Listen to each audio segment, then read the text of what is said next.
It's shameful. Yes, I think this bill is better than it was yesterday on certain respects, but to take this bill yesterday and congratulate yourself because it's shorter in pages but increases the debt by $5 trillion is asinine. And that's precisely what Republicans are doing. I am absolutely sickened by a party that campaigns on fiscal responsibility and has the temerity to go forward to the American people and say, you think this is fiscally responsible.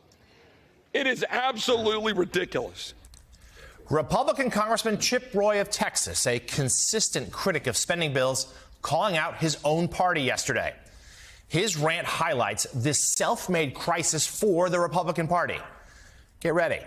They had a bipartisan bill that would have passed this week, but then Donald Trump and Elon Musk killed it. Then yesterday, they hastily put together a Trump-backed package only for it to be rejected by dozens of Republicans and almost all Democrats who were not going to give in to Trump or Musk's demands.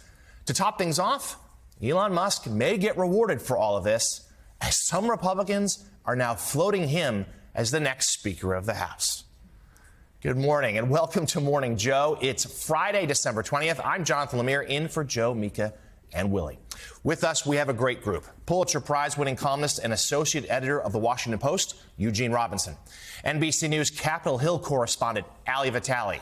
Co-founder and CEO of Axios, Jim VandeHei.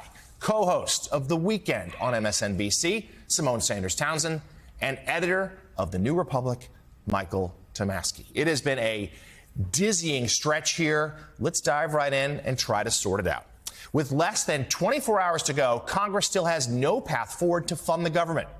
Capitol Hill in complete chaos yesterday after President-elect Trump and Elon Musk, his billionaire buddy, torched the bipartisan agreement to fund the government through March.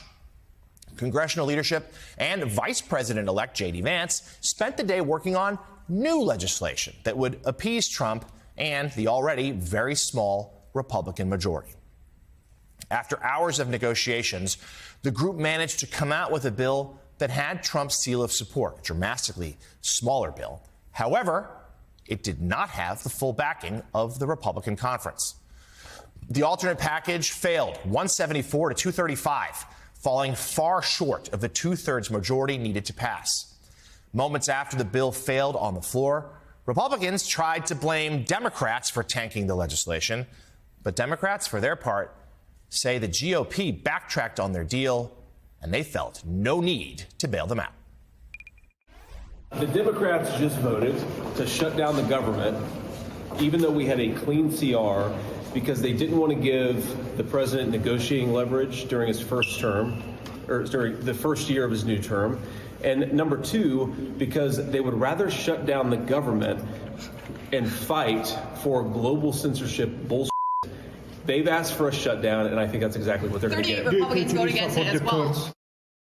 I want you all to remember that it was just last spring that the same Democrats berated Republicans and said that it was irresponsible to hold the debt limit, the debt ceiling hostage. What changed? It is, I think, really irresponsible for us to risk a shutdown over these issues on things that they have already agreed upon. I think you need to be asking them the questions about that. House Republicans have abandoned that bipartisan agreement that we entered into in good faith. A bill that House Republicans negotiated gave us your word that we were going to move forward together on behalf of the American people. It was a Republican drafted bill that was posted by House Republicans. And then one or two puppet masters weigh in, and the extreme MAGA Republicans decide to do the bidding of the wealthy, the well-off, the well-connected, millionaires and billionaires, not working-class people. There is so much to sift through here in terms of the politics, the impact on the incoming Trump administration. But let's start, Ali Vitale, with the basics. What's the latest you're reporting? Is the government going to shut down tonight? It seems likely at this point, especially because the Speaker and other top Republicans aren't sure what Plan C looks like. We watched Speaker Johnson, Leader Scalise, and other top members leaving the building last night, even questioning if they're going to end up having a vote on anything today. It's bad news when you're hours to go until a government shutdown deadline, and you don't know if you're going to have a vote because you don't know what you would vote on. And even if they did have a vote, they don't know that it could pass because all the different iterations of, okay, is it going to be just a clean continuing resolution? Is it going to be that plus just disaster relief? You've also got to throw a farm bill extension in there at some point. Otherwise, you're going to run into a lot of various problems in grocery store aisles across the country. There's different permutations of this, but there still remains the same opposition from the same core group of folks in the conservative ranks of the House Republican Conference who don't vote for continuing resolutions anyway. It's why they're negotiated in bipartisan fashion to begin with, because you always need Democrats in this iteration of the Republican Party to keep the lights on with the government, because there's always going to be staunch opposition from the same Republicans within the party who don't want to vote for it. Then Trump comes in and further complicates it by adding a debt ceiling negotiation to this mix, which I know to a casual viewer might seem like it's all part and parcel with a government funding negotiation, but we're talking about two very different fiscal negotiations happening right now, and you can't just negotiate away the debt ceiling on a 24-hour deadline. And so that's certainly something that they're running into as well, because now Trump has told them you have to keep that in the mix, and if you don't, you're going to have me and Elon Musk saying we're going to primary you. So they're creating guardrails to a system that is already very difficult, and that makes the job for Speaker Johnson even harder.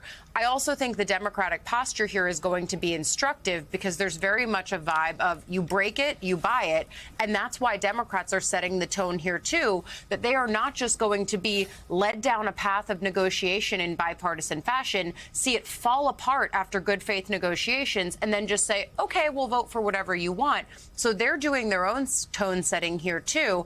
And I have to say there is a very subtle troll that's happening, which is Hakeem Jeffries is issuing all of his statements about this, not on the social media platform that Elon Musk owns, but on Blue Sky, which has emerged since the election as the alternative. So we're watching a little bit of trolling in real time, too. So, Simone, let's talk about how the Democrats are handling this. And let's state up front, they agreed to the initial deal. It's the Republicans who walked away, not the Democrats, despite what the GOP trying to play the blame game there. But to give us your analysis here, because there's a lot of trolling about President-elect Musk and the like, but they also chose not to bail out Republicans. They walked away from this replacement deal. Do you think, on both fronts, are they handling it right? Well, look, past is prologue here, and I think that this 118th Congress that we are at the tail end of, Democrats have bailed out Republicans.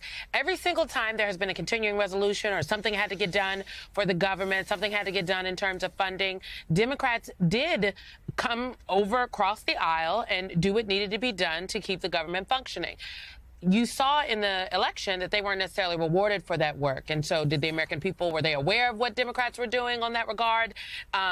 Did they know? Maybe did they know and not care? We have to ask the voters. But the reality here is that Democrats cannot take the same posture that they have taken previously as it relates to Speaker Johnson and think that the voters will just recognize what they're doing or even punish Republicans for not doing their jobs. So in this regard, I think that the posture that the Democratic leader, Hakeem Jeffries, is taking is, in fact, the right one. I do think that Democrats need to step back just a notch and not be too gleeful, if you will. And some folks are sounding a little gleeful here, and the Republicans don't know what they're doing, and it's a mess, and we're just waiting and posting their popcorn memes. Because the reality here is that if the government shuts down, whether it's for 24 hours or through January 20th, like Elon Musk has he tweeted on his social media platform that that's what he thinks should happen. Real people are affected by this. Social Security checks, yes, are going to continue to flow, but workers are not going to get paid, okay? They're not going to get paid. We are just days away from Christmas. Folks are going to have to make real-time decisions, government workers across the country, about how they're going to survive over the holidays because Congress, i.e. Republicans in Congress, are taking their orders from Elon Musk on the social media site. So I just really think watching here for what Donald Trump is going to say. He usually tweets through or posts on his Truth Social site through everything else. And I'm seeing Elon Musk tweeting, and I'm looking for what the president-elect is saying. So I don't know if the blind is leading the blind, who is leading who, but Democrats they have to continue to take their posture that they are going to do what's best for the people, but they are not going to do the Republicans' work for them.